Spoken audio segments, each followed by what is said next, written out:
you seen The Toxic Avenger?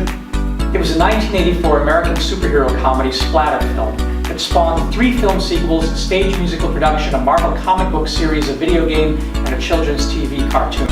Sure you haven't seen it? And of course, like most popular interpretations of environmental tragedies, it showed how little the public understands the waste issue. The plot concerned a janitor in New Jersey who gets thrown in a drum of toxic waste, becomes hideously disfigured, but gains superhuman size and strength. Of course, this isn't what happens when the human body encounters toxic waste. Just ask the children of Assad's chemical attacks in Syria. Toxic chemicals do disfigure, and they cause terrible burns and cancer, and they kill. They will never make you stronger. There are no upsides. But they can be neutralized without violence. The hopeful thing about toxic wastes and chemicals that are potentially hazardous is that they're all made up of the fundamental elements of the periodic table and can be endlessly broken down into those elements and recombined in different ways. They can be recycled. They can be made safe again. Chlorine, phosgene, mustard gas, sarin, and other nerve agents used and then banned after World War I can be rendered harmless, often by simple treatments like high-temperature incineration and chemical transformation, if people are willing to spend the money. It always comes down to money, doesn't it? But you know, of all the types of war we might face, biological, chemical, and nuclear, I worry about nuclear war, not chemical warfare.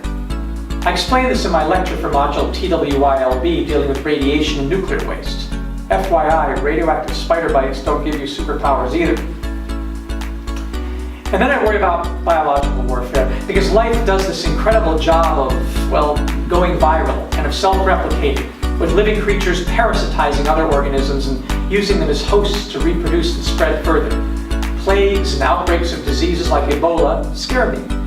Even otherwise ridiculous popular dystopian fictions like The Walking Dead and World War Z and 28 Days Later, and even Zoo, haunt my dreams. Both biological and nuclear contamination of the world seems to imply end of life as we know it scenarios. But chemical pollutants, the use of chemical weapons, terrifying at the outset to be sure, especially if you're in the immediate area of contamination, seems solvable to me over the long run, as is the legacy of the chemical warfare we've been waging on our ecosystems with pesticides like DDT and herbicides like Agent Orange and defoliants and all the chemical toxins they leave behind.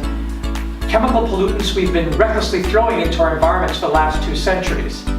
They are horrible, to be sure. But if we have the will, the problem is solvable.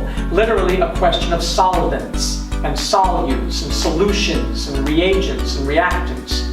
Acid spills can be neutralized by bases, alkali spills by acids, Superfund sites can be cleaned up through phytoremediation using plants and micromediation using fungi. Life is chemistry, and chemicals are the building blocks of everything.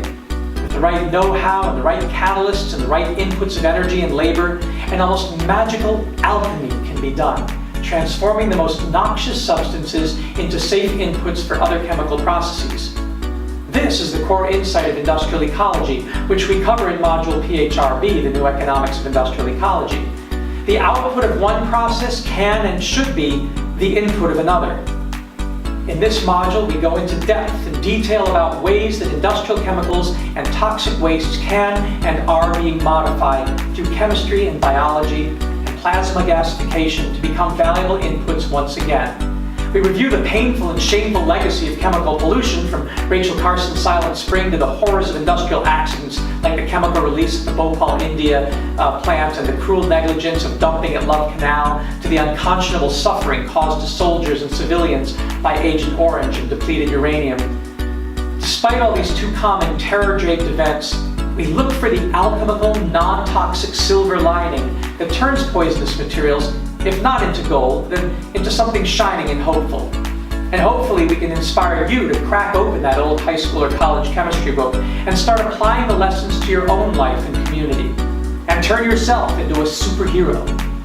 Hopefully one not disfigured by toxic waste.